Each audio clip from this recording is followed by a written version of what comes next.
are. And my name is Ingmar. I work for EMTG. Maybe we can all My name. introduce ourselves. Let's do that. Do you want to start, Federica? Yes, I am Federica. I'm a nurse. I'm working for MTG. I come from Italy, and I can bring my own experience as Italian nurse here in the Netherlands.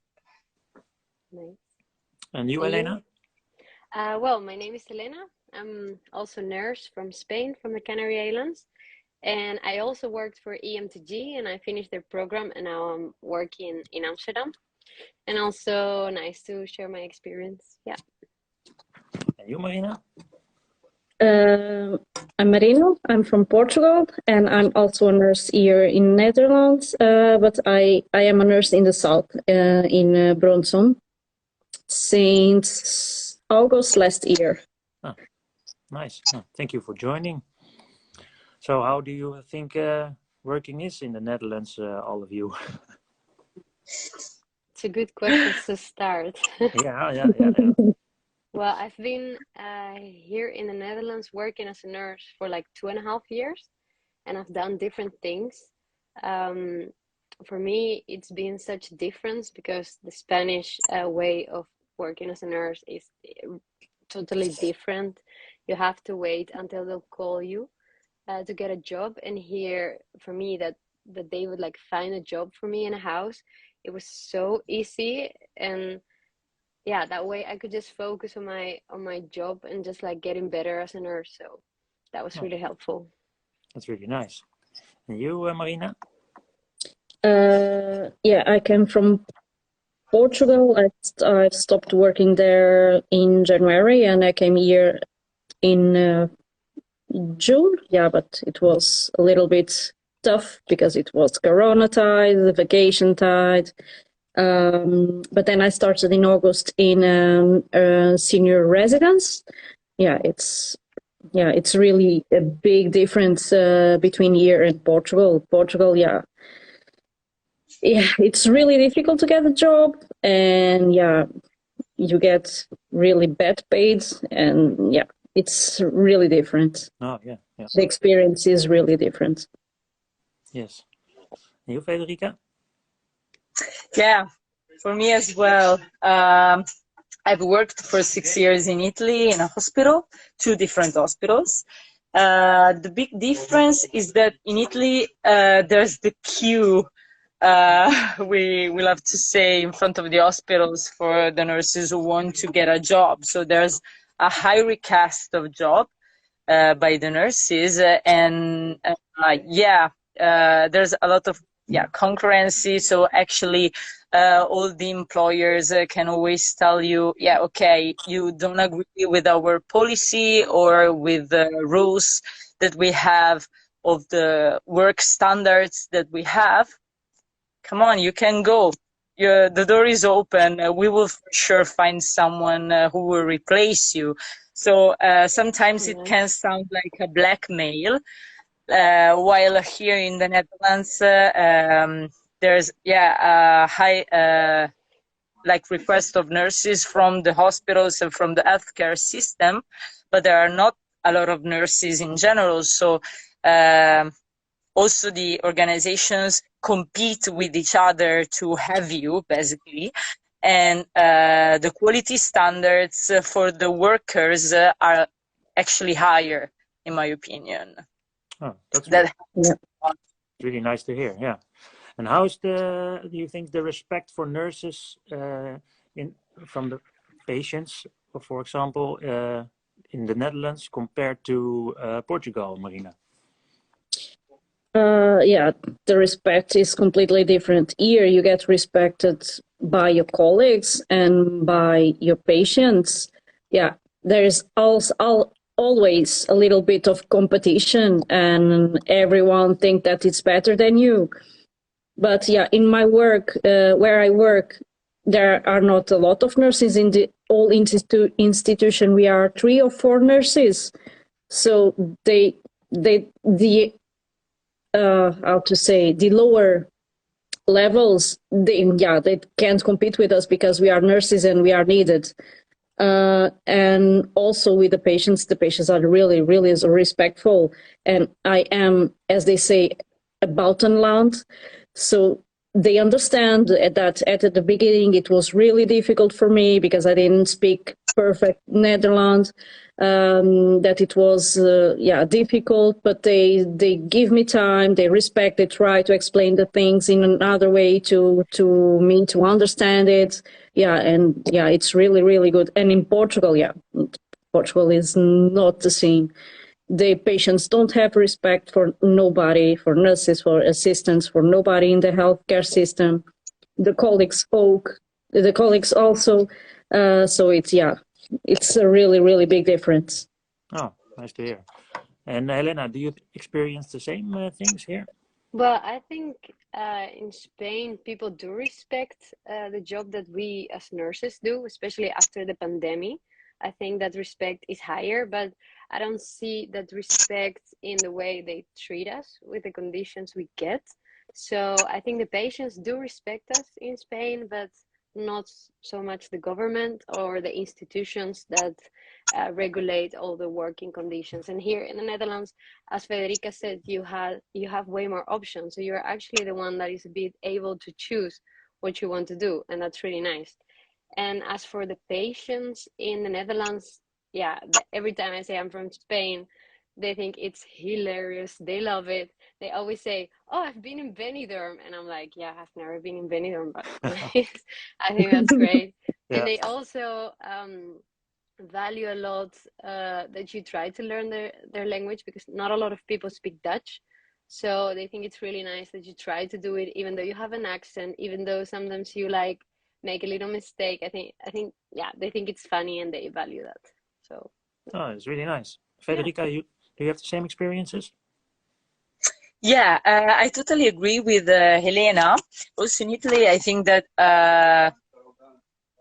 there's in general a culture of respect of nurses and healthcare professionals, but the system in general doesn't really value your work. Even after the pandemic, they say there's a lot of talk about the value of nurses, but professionally and economically speaking, they don't make any effort to improve our work conditions or our possibility to grow as nurses professionally, our possibility to earn also better salaries. Like, it's a lot of compliments. Oh, the nurses, the heroes, the superheroes, but just words, and that's it. And I can also say that I think that there's also a different culture of work about the assistance of people, because in Italy there's more the idea that you are there because you had a kind of vocation, and so you are supposed to give your 100% just because you are there and they are sick, and this is how things go. There is no idea of the profession, that you are there to work, not just because you were born as a nurse Yeah. or just because you are programmed as a computer to be the perfect assistance care person in that situation, but you are working, you are giving a service, and you are a person, a worker, operating in the work conditions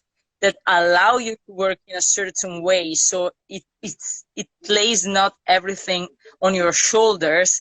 It depends also on all the system in general, and people don't understand it. It's just you are there because you have to do this, point. In the Netherlands, there is more a culture of work. So in this way, you are a nurse, but you are a professional operator. You are working as a nurse. It's not that you are kind of, I don't know, superhero or angel or I don't know, pre-shaped creature here to care for me.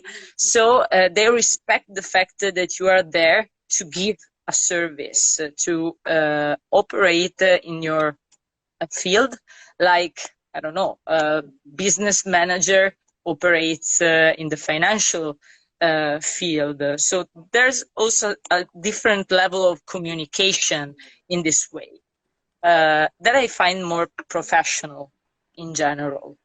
And yeah, also the economical and the technological conditions and circumstances are definitely better.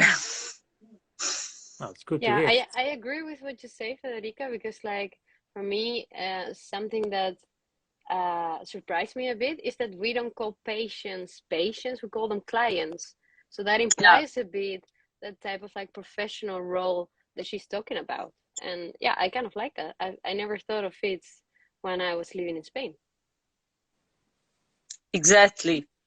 You also have a different way to discuss with them, because there's also different how you look to your patients, which are not just patients but clients. And for their clients, they have the possibility to choose about the service that they want to receive, that they agree to receive or not. So you have to establish some agreements about the care treatments before you start with them.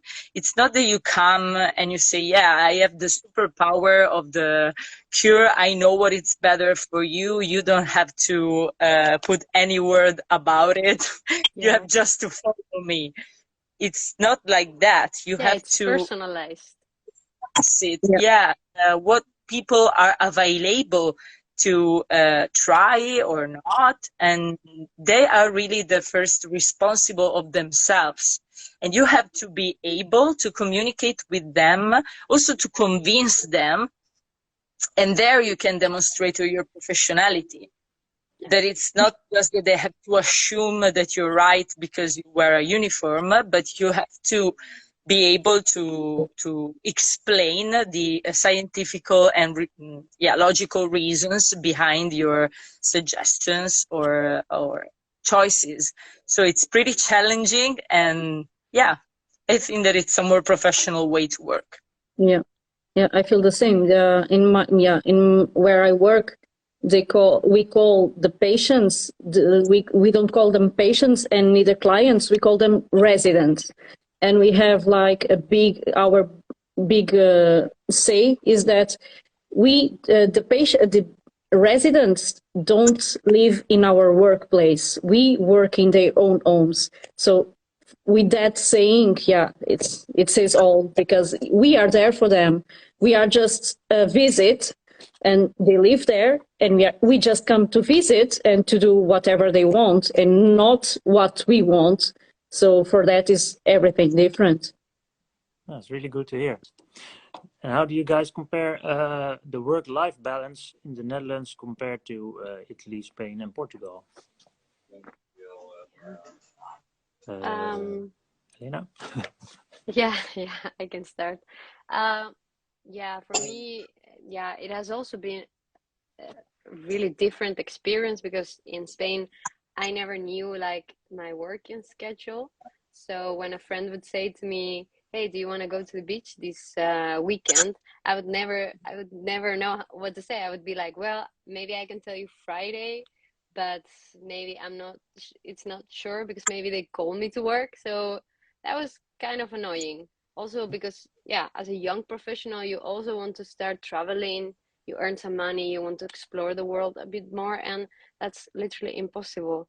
And this way, I know my schedule, I know it months ahead. I already have have asked like all the vacations, even the vacations for the holiday, for the Christmas holiday. So that's nice. I can buy tickets to see my family. So yeah, that's just it all, I think.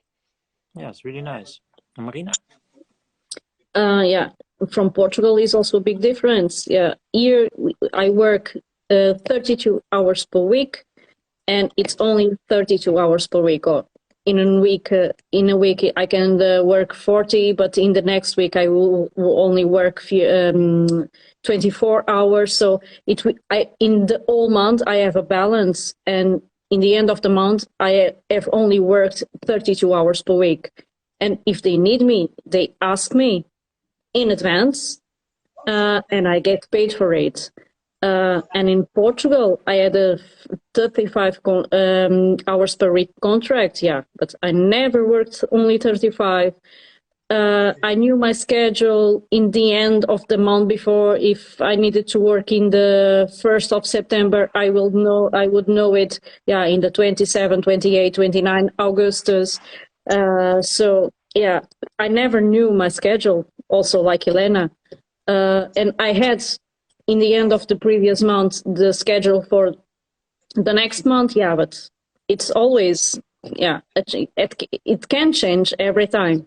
So we never knew, yeah, in my schedule, I'm free, but yeah, I don't really know if I can go because, yeah, somebody can get sick, somebody cannot come, somebody can go away.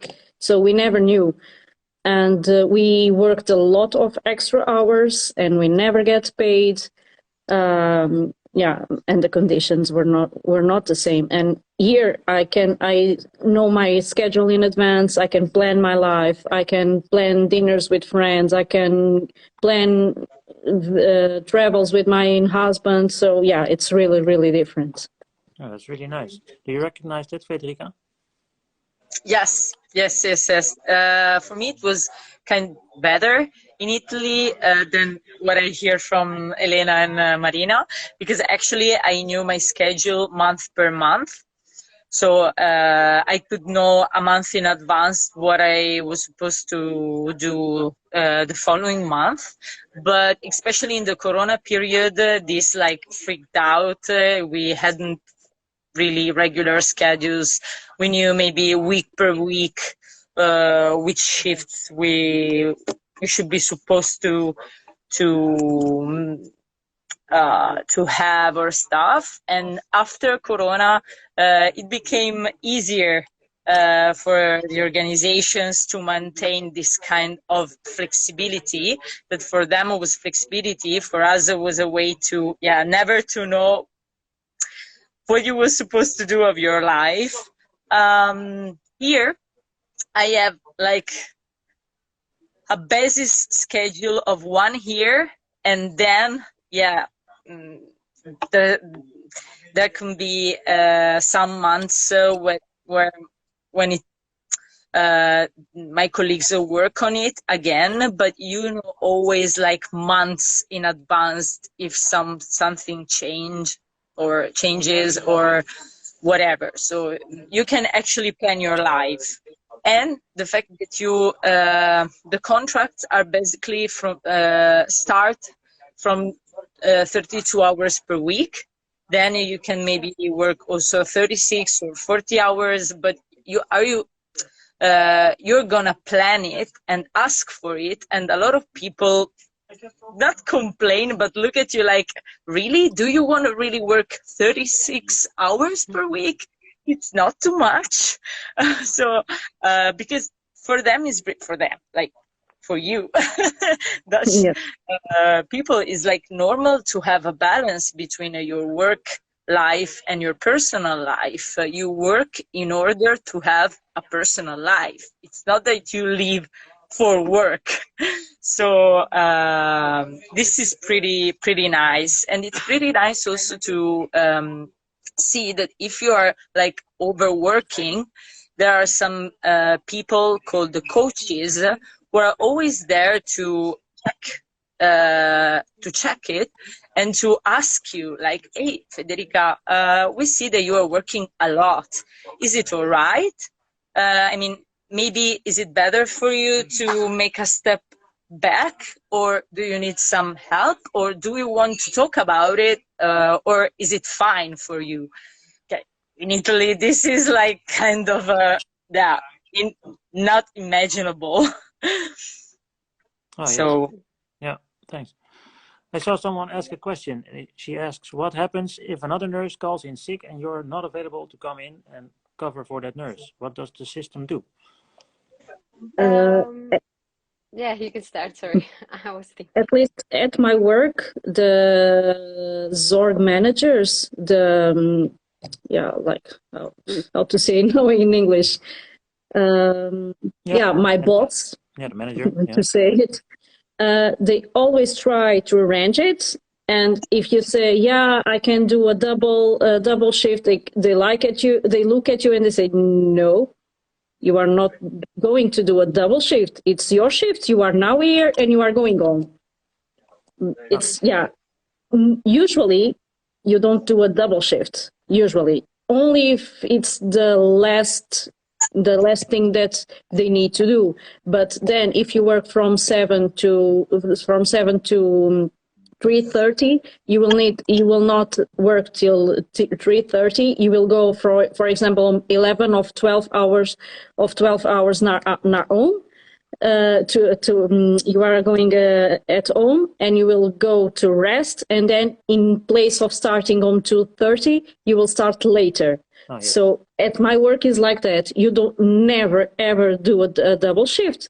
Yeah, in Portugal it wasn't thinkable. If your colleague doesn't come, yeah, sorry, but you need to go. You need to do a double shift or a triple shift, yeah, whatever. Here it never happens, at least where I work, it never happens. And if it's really, really the only option, then send you earlier hours, and then you come later and you work only a few hours. You don't do two entire shifts. Oh, thanks.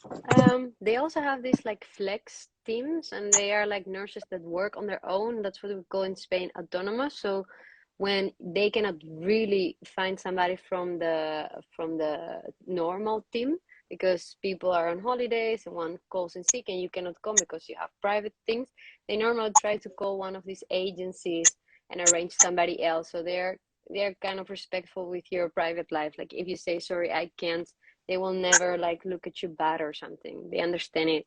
But most of the times we try to, because we're young professionals. But I've also had moments where I said, sorry, I already have an arrangement with friends and I cannot go, and they think it's fine. So they'll nice. try to find somebody else. Yeah. And you, Frederica? Yeah, the same experience. They always try to arrange things with flex bureau, so the flexible workers or give the availability to be called if there's the need. And of course, they also can choose if come or not, but I think that they have also an agreement for what, if they give the availability, then they cannot say, no, I cannot come more than a few times. So the Flex Bureau always tries to fill the possible gates in the shifts with a certain number of availabilities. And I think that also every day there's at least one available worker who can be called in case of emergency. Also because, yeah, they are basically regularly employed to cover the holidays or, also regular shifts, because as we know here in the Netherlands, this kind of miss of nurses, they miss a lot of nurses. So a way to fill also the shifts is to do it with the regular workers and with the flexible workers. So the flexible workers are always stimulated to stay in shift with a certain agency, basically like regularly, and then to be also available for the emergencies. So it happens really, really, yeah, a little that no one can cover a shift also in case of sick or need in general. That's pretty fine, because you find yourself almost, yeah, never in the condition to say, oh, okay, I have to, yeah, double work or to cancel my plans to work and whatever. So pretty different from Italy, when they're always ready to call you, and it will be taken badly if you say, no, I'm sorry, I have a life outside, I cannot come. You are supposed to be there, always available if they need you. Yeah, that's nice. And what if you are sick and you have to call your boss, I'm not coming? Is that different than for example in Italy, Frederica? Oh, Yeah. sorry. Yes, I was waiting. I was expecting to talk first. Yeah, it's a little bit different because here, for example, the first day that you call sick, you are not paid. So this can be seen in a double way. Like, okay, this can be a way to discourage people who call sick for nothing. But someone can also think, yeah, okay, but if I'm sick, I'm sick. It's my right. Like, why aren't you paying me? Yeah, it's just for the first day. From the second day on, you are paid more actually than in Italy, for example, like the 80% or something more, for sure more than in Italy because I checked. So actually, they're really trying to to help you also because the sick is seen in a different way. Like if you have some kind of sick for which you can not work, of course you don't work. But if you, like, I don't know, broke your pulse, but you're right, I mean, you're not you have nothing else, maybe you can help your colleagues with some kind of house working, digital working, managing some telephones or calls, like Yeah. Yeah. calls or whatever. So you can help anyway, and so they pay you almost with the entire amount of your day salary. Oh, nice. Is that the same for you, Marina? Yeah, in Portugal, yeah, if you get sick, yeah, you really don't get paid. Only if you have papers from the doctor to saying that you are sick for a long time. But it needs to be more than 3 days to get paid, and you need to get a specific paper from your doctor, or from any doctor, to say that you are really sick and you need to stay at home and you can't really work. Yeah, but they paid you like 50% of your salary. Here, yeah, like Federica said, yeah, the first day you don't get paid, but from the second day on, you get 90% of, I think it's 90% of your salary. So yeah, you will get paid. If you are sick, you are sick, point. And in my work, it also happens if you say that you are sick more than 3 times in a short time, you get called to a meeting with somebody from the head office from your work to see what's wrong with you, if maybe they can help you, if they can send you to a work doctor to see if this happens frequently, maybe you have a serious health issue and they can help you. And yeah, they don't fire you, but at least they try to help you with to understand why are you sick so many times. Yeah. Maybe it's one day, one time you had corona, the other day you had a flu, the other day you had something and you have a stomach ache and you can't come to work. Yeah, but at least they try to figure out why you are so often sick, and they try to understand and to help you in the future.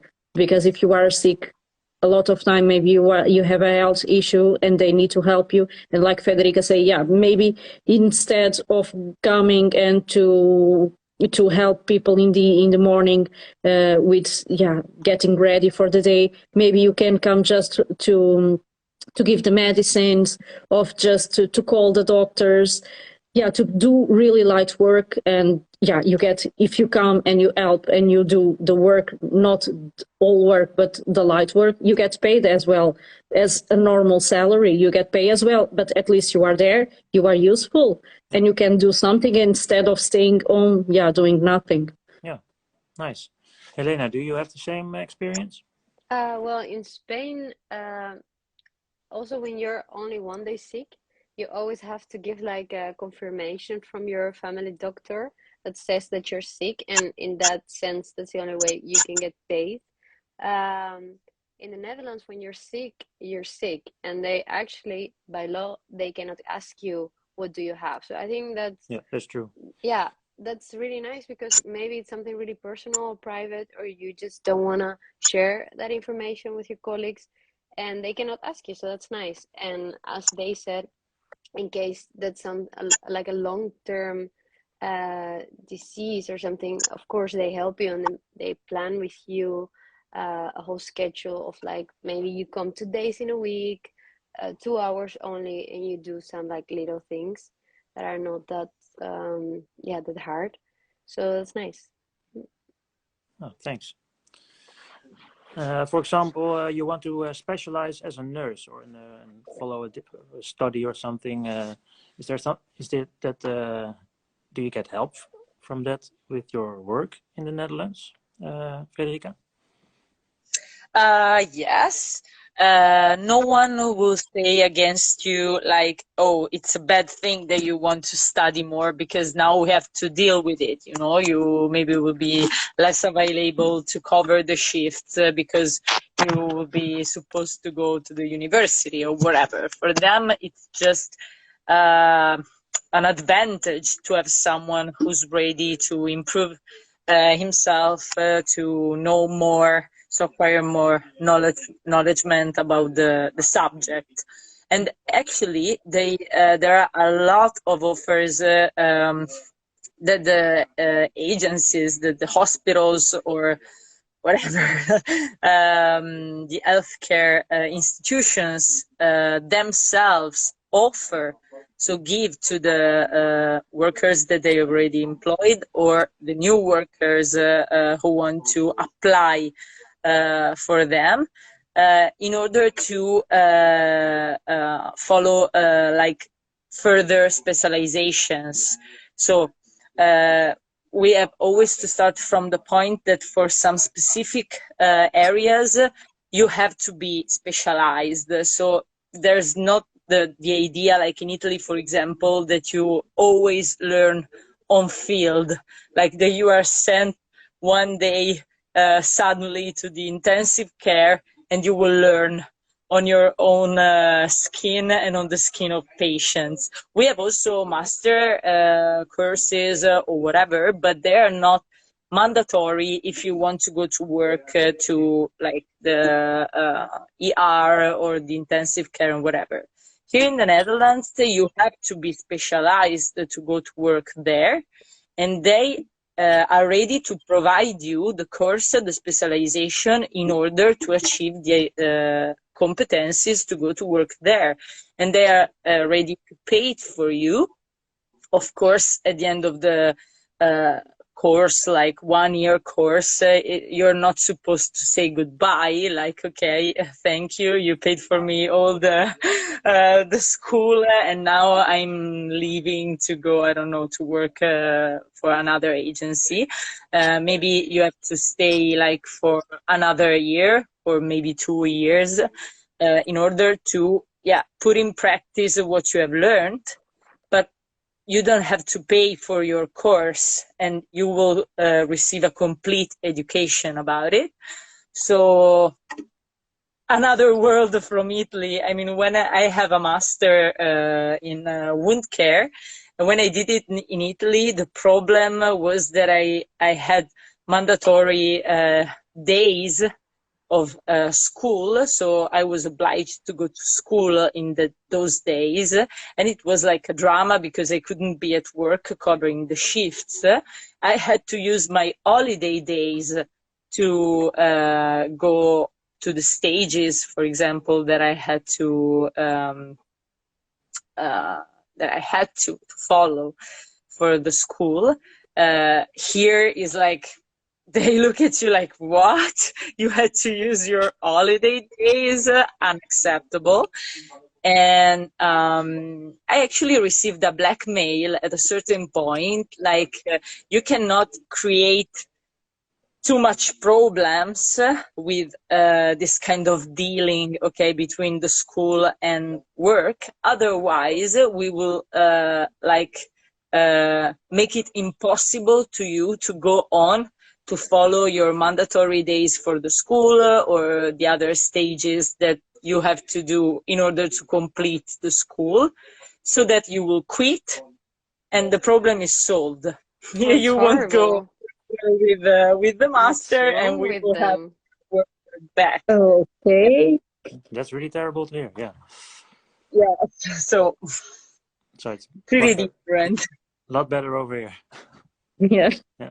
Elena, do you have that same experience or something else? No, I've never been blackmailed, thank Lucky. God. Lucky me. But like, I think in Spain it's more like you have to spend a lot of money or like really pass really hard exams in able to get in a specialty. They don't really make it easy for you. I hope it gets better in Spain because it's my country and I really want us also to develop and of Of course, course. but at the moment it's not like that. You really have to put your own money into studies. And here in the Netherlands, they really want you to specialize and they invest in you. So many companies that need, for example, a nurse specialist in this field is gonna offer you to stay with them and work for them and study at the same time. So that you don't have to stop your life like Federica, her case, and that you can, yeah, still have a good life, although you're working and studying at the same time. Yeah. So that's nice. Oh, sorry, that was my cat. Hello, cat. Sorry. No problem. Marina, do you have experience with that or not? Not. Yeah, in Portugal, it's almost like the same in Spain.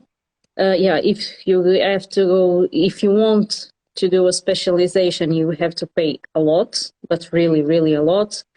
And yeah, there is no such a good offer of specializations. Usually, we have 3, 4 cities in Portugal that do specializations. Yeah, mostly Lisbon, Porto, Coimbra, and Algarve are the main, the only places where you can do a specialization. And yeah, what is also really awful in Portugal is that, yeah, when you start your working life, and for example, if you want to go to pediatrics, healthcare, to pediatric nursing, or um, to do something like to go to the ER, to go to in the intensive care, they request specialized nurses. But yeah, you are starting your life as a nurse, so you don't have a specialization, but you want to get that experience, and it's not allowed. And then you pay a lot for specialization, and then they don't pay you as a specialized nurse. Yeah, you have the degree, you have worked and studied for 2 years, you have paid, yeah, thousands and thousands of euros, and yeah, you don't get recognized for that. And here, yeah, you don't really have to pay for it. I had the chance to, yeah, we get in the start when I was here, I get an email from a company that did want specialization, but it was a course that I needed to pay. And my Zorg manager saw it, and she looked at the email. No, sorry, but you will not do it because you have to pay for it. Wait until we have here a course, because a colleague of you has done this same course, and we offered it. So forget about it. Don't do this. You will have the chance to do it later. We will have it for sure. Yeah, next year in a short time. And when we'll get it, we will tell you. So don't pay for this course because you don't need it. If you want to do it, when we have it, we will say to you. So yeah, I had the chance and I had to pay it, and they said, "Yeah, sorry, but you don't need to pay it. If you want to do it, we'll pay for it." Yeah, it's something that is good for them. And yeah, you have always the opportunity to do small e-learning courses that, yeah, you get more specialized in something.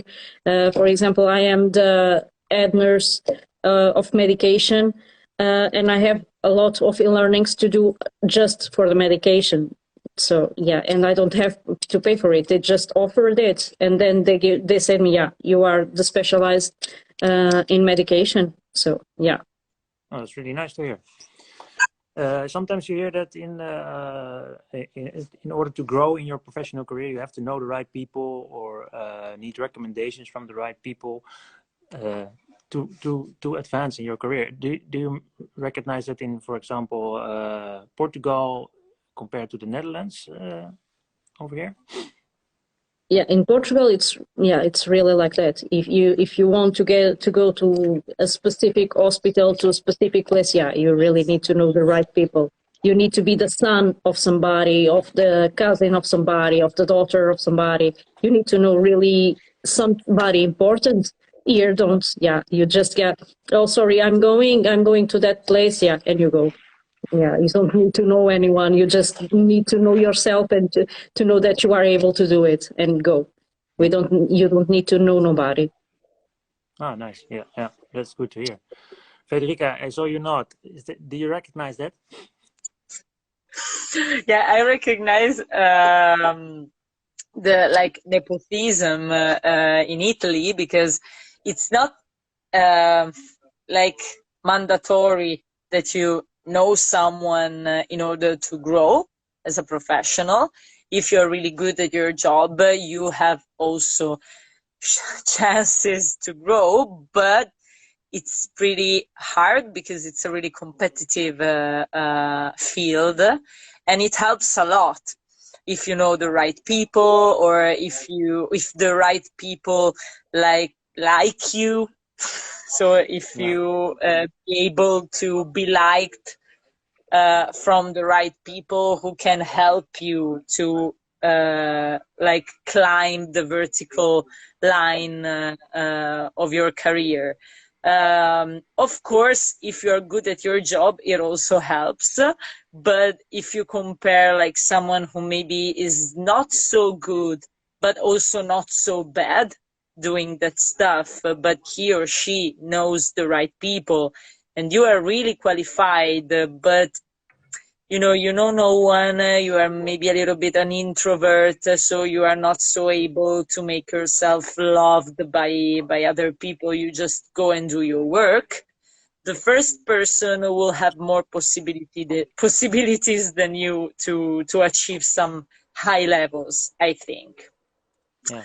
And I wanted just to add a small thing about the topic of the education, the specialization. Yeah. We don't have to forget an important thing, that here in the Netherlands, they pay you more and they recognize that you are a specialized nurse. Like there's a system of scales for the several roles that a nurse can have, and the specializations that a nurse can follow and achieve. So if you get more and more specialized and you follow masters of first level, or what in Italy are the first level and second level master, here there are not exactly, there's not exactly the same structure, but there are also some differences between the levels of specializations that you can follow. But regardless, you will always estimate it more for what the specialization that you have, so you will be paid more, and you can present yourself like a nurse who has come into a higher scale, so a higher level. I have a master. I achieved it in Italy, and what happened was that everybody came to me saying "Yeah, good job, compliments," and that's it. I was exactly the same as before, as my colleagues who hadn't any specialization or whatever. So I think that it's important to. Yeah, really important. Yeah, of course. Yeah. Yeah, you want to be recognized for the things you know, of course. I think that's pretty normal over here. Yeah, they just say, yeah, good for you. You spend your money for nothing. Yeah, that's terrible. That's not how it goes over here. No. Yes. What were we talking about? Oh yeah, Helena. I have seen that we had your question. if they respect our holidays, and if it's easy to change our shifts with colleagues. Oh, yeah. Wait a second. I think that it's pretty easy, like for the same reason how for the same reason for which it's easy to cover the shifts if someone is sick. If you have your own business, you can always ask and they understand you. And if it's something really serious, which cannot be arranged between the colleagues, but it's needed to call a flexer, like a flexible worker, you can do it. I mean, no one will judge you. Okay, if it's like for a really little thing and you have to like disturb the whole world, or like put in action a really huge dynamic for almost nothing, maybe it's not the most useful thing that you can do. So Something is going wrong there. Oh, yeah. You're back. If you have your own life, everyone understands that you have it. It's not a problem, or you have not to be ashamed of it. Yeah. Yeah, the same for me. Yeah, your holidays are respected. If you say, yeah, you need to say, at least at my work, you need to say in November. I think of October, of November, you need to say to your boss, when do you want vacations? And they will do a meeting. Everyone needs to fill a specific formulaire where everybody stays. It's everything's written, and then your boss will pick that formulaire, and we'll have a meeting with at least in my work we have 3 different department bosses. They will all arrange together a meeting, and they will try to see if it's possible that everyone that has this planning gets the vacation at this time. But if it's not, they will come to you. Yeah, sorry, but in this time we have 3, 4, 5 people at vacation. Yeah, does anybody can change it to a week advance, a week later, because it's too much. And if anybody gets sick, we don't have the possibility to fill the days. So yeah, they ask you if it's possible to change it, or if you say, sorry, but I have already buy a plane ticket for the time, I have already booked an hotel, and they say, oh, sorry, you have booked it. They respect your holiday. In Portugal it's not, you have booked it, sorry, but I need you don't go on vacation, so sorry, you will lose your money. And to change a shift, it's really easy. You just need, in my work we have a group where anybody is added, and if you need, you say, oh, sorry, but tomorrow I need to go to my kids to the doctor, can anybody change with me? Yeah, sure. And there is every time somebody available to change the shift with you, or to say, sorry, I cannot, but maybe if I change with each person, they can come for you, and they will always try to arrange it. In last recurse, if you can do it, you would just talk to your manager, and he will try to figure it out. He will call the other departments to say, do you have somebody that can work this time? Or they will say to you, if you have the appointment on 12 o'clock, just come until 11, and then you will go with your kid to the doctor. It's really, really easy. Oh, thanks. Elena, do you have the same experiences? Yes, because they plan holidays with such an advance, with so much time in advance, that makes it easy that we all come to an agreement, that we say, okay, maybe I can change my holidays to just like 2 or 3 more days ahead or whatever. So that's been easy here in the Netherlands. I've also had always the same, like a group of WhatsApp with all my colleagues where I can say, sorry, there's this thing I really want to attend, so can somebody work for me? But I've also been once in a company where we had like a whole website with our schedules, and you could even change your shift with a colleague you don't know.